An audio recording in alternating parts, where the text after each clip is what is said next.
Hello everybody, Marty here in Marty's Garage, and just giving you an update on the Omega first of all. For those who follow that YouTube channel, just check the oil. We ran it this last summer a couple times, and oil's looking good, so problem solved with that water getting into the engine oil. We replaced the seals on the boat, so the seals on the water pump, so that took care of the problem. So mystery solved on the Omega boat, water getting in the engine problem. All fixed up, ready for summer fun. Now wanted to get you in on a new project, and that's this 1986 Jeep Comanche. It's a classic. Don't know too much about Jeeps, but starting to learn about them. This was my brother's truck, and he just passed away, so God rest his soul. But I purchased this from the state for $2,000. I parked the Tacoma up in front of it just to give you an idea of the difference in size. Toyota Tacomas used to be small like these Jeep Comanches, and you can see how much bigger they're building the Tacomas now. But this was truly a small truck. And let me pull the Tacoma out of here, and we're going to do a walk around this 1986 Jeep Comanche owned by my brother Todd, and it's now my truck. So give me just a minute and we'll get to a walk around for this classic Jeep.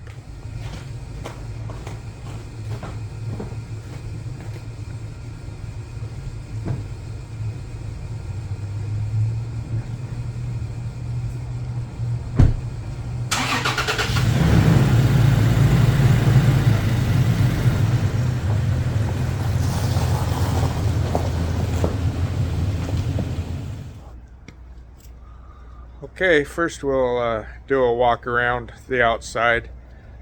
This truck is in really good shape. My brother took really good care of his stuff, and I cannot find a single dent. We'll look around, see if we see anything, but I don't think there's a single dent on here. He did put this paint job on there. I think he tried to match close to the original color. Don't think exact match, but he did a pretty good job, but I'm not really keen on this color.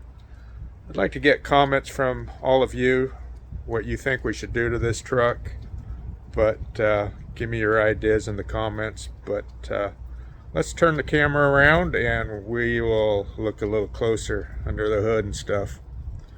So 1986 Jeep Comanche. From my research, the Comanche they made from 1986 to 1992, and only about 190,000 of these Comanches were produced. In 1986, I think there was around 25,000 is all that were produced. So it's a pretty rare truck. The thing that made me kind of think that this might be a rare truck is somebody left a note on the truck saying if this truck's for sale, call TJ. So the truck currently doesn't run, so today we're going to try to figure out what's going on with that. But he has this push bar on it on the front. I don't know if we're going to leave that or remove it. The grill looks in good shape. Headlights and marker lights look all good. I don't know if this is some paint that was painted on the black rubber there or what, but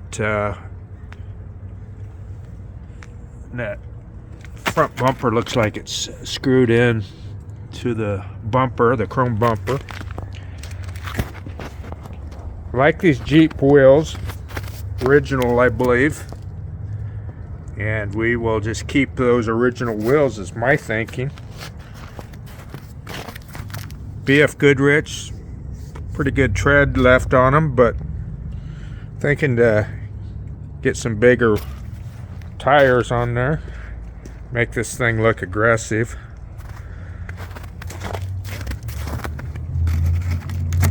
I think we got new wiper blades on there. I think brother must have just replaced that. I saw a package for wiper blades.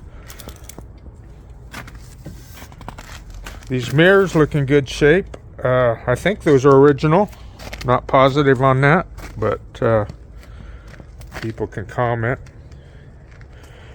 We're missing the Cherokee side emblem, or the Comanche side emblem here. And so I got the Comanche emblems ordered. That was $60 for some OEM side markers. Let's just look around. Not really keen on this shell on the back bed. It's old and cracked and just not a fan of camper shells. I'm sure they serve a good purpose, keeping stuff dry inside, but I'm thinking to get rid of that. Let me know what you think. We could replace that with a Lear New Modern shell, possibly. It's got a CB antenna. Don't really like that. That's probably going to come off. As we go around, let's check out the back. As you can see, not many dents that I can see. Got a chrome bumper in the back.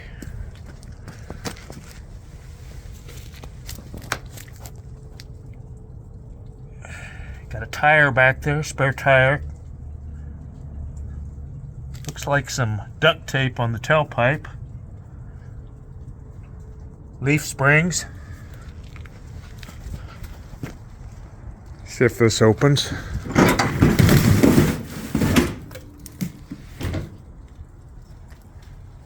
This bed is 7 foot long. I think that was the only bed size that was offered in 1986. I believe they started offering a 6 foot bed a year later or so. But this is a 7 foot long bed. And as you can see, really great shape interior. No rust, no nothing, just clean.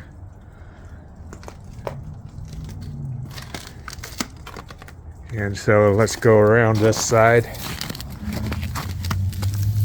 Looks like we're missing some little bumper guards. We'll see about getting that.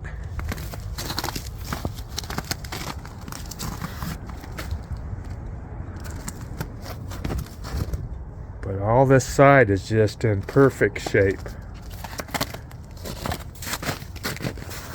Again, we have all the wheels, original wheels, and antenna. So really clean truck. I have ordered a few things, but before we get on that, let's continue the walk around. Let's look inside here.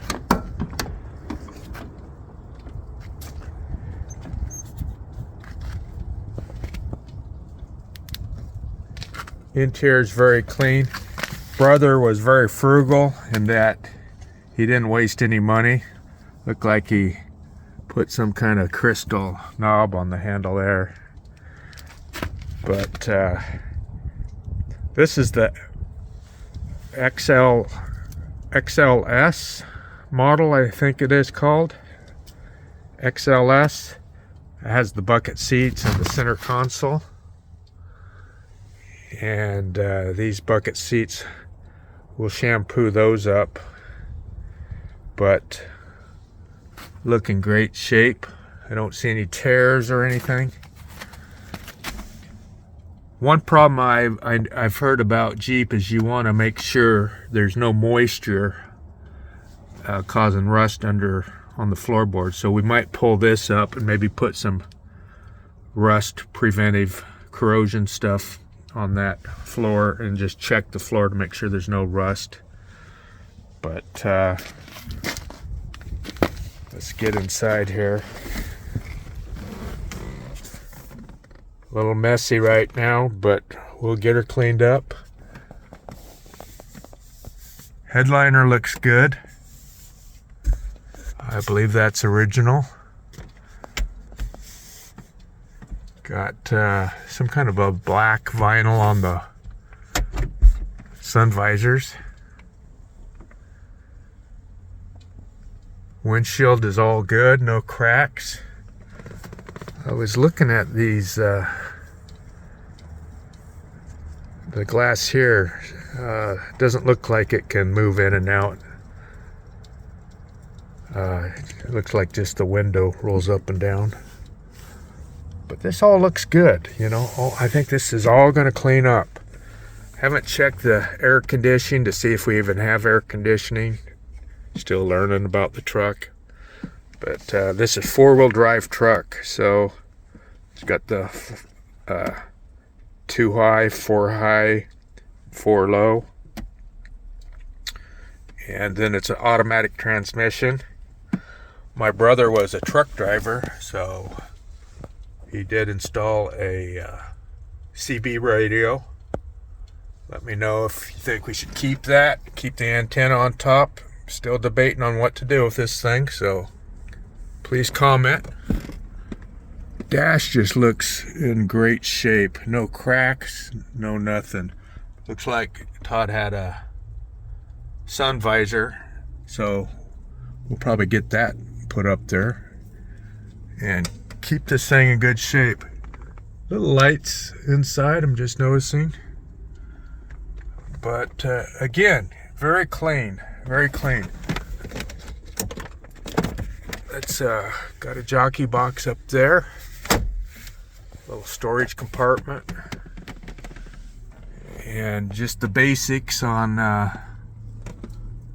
dials. You got temperature gauge upper left, fuel gauge lower left, RPM, speedometer, oil, pressure upper right, and that's the battery on the lower right.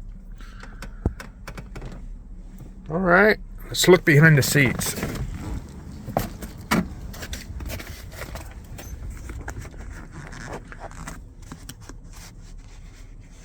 Looks like he maybe used some upholstery glue there to fix a little wear there. Nothing big.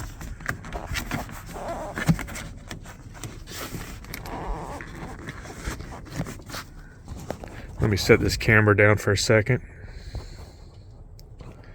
All right, noticed a little wear in the upholstery here, which is normal for being, what is it, 40 years old. And I just discovered this is how you lift the seat forward. It's right here. Got storage in the back. Looks like the jack is probably original equipment. And I think he had a inverter, power inverter, so I think that might be what that is. He also had a amp for a stereo system, so that could be an amp as well. Slider back window, the wire going up to the CB antenna. But not sure if that's original up there, but I would imagine it is.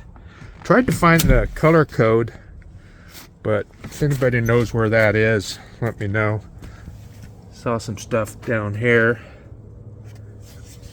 but I didn't see where the color code was on that. So let's pop the hood and look under there.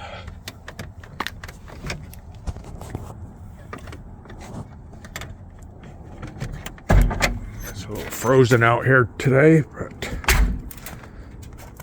doors are really solid. The key kind of turns in here, so I don't know if we can replace those. But my understanding is this front end is just like a Jeep Cherokee. So a lot of the Cherokee parts we can get to fit this truck. So that's good.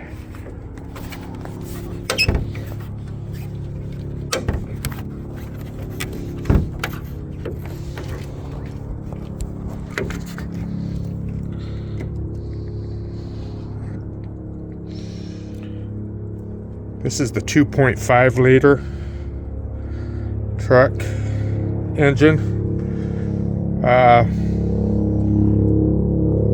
Let me pause for a second, get this engine hood lifted.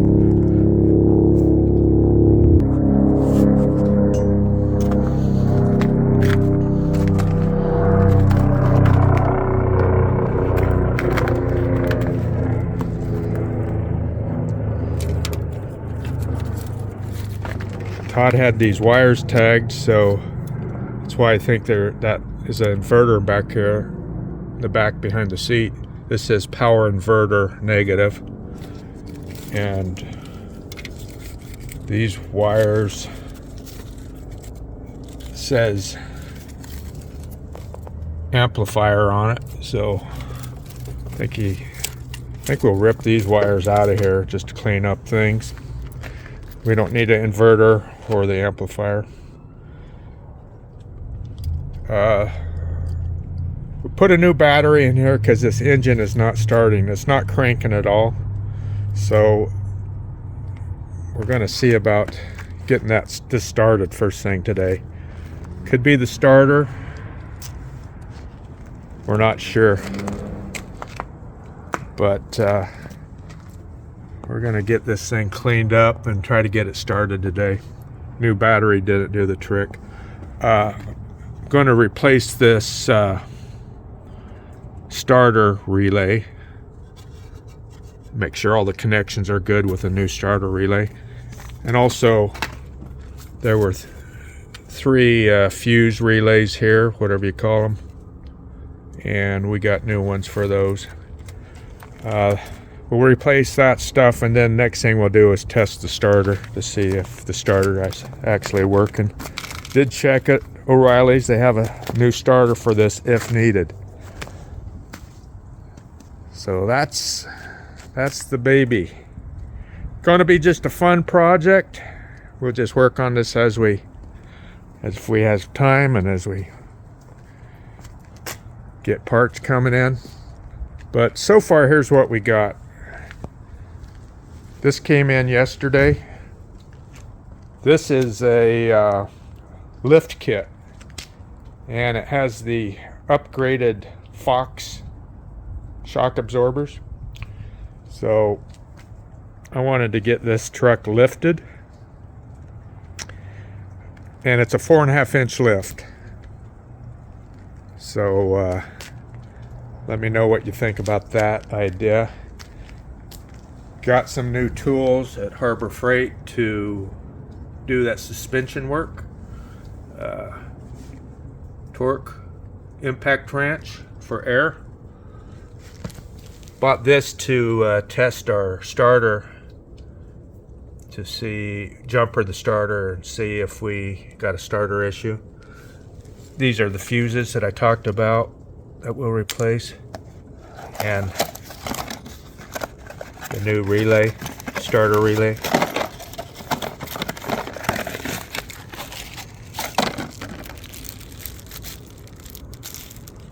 that we'll put in today. And then just got some cleaning items at O'Reilly's to clean the engine, carburetor, and this stuff to clean any electrical components. So that's the walk around. We're going to get to work and see if we can get this thing started. Right now it does not turn at all. The engine does not turn. So when you crank on the ignition key, it just doesn't do anything. The gauges kind of just spin. So might be some kind of short, but we're going to look into it today. So hopefully get it started today. That'd be nice. And if we get it started, we'll probably move it into the garage and start putting the suspension in. So there you have it. Jeep Comanche 1986.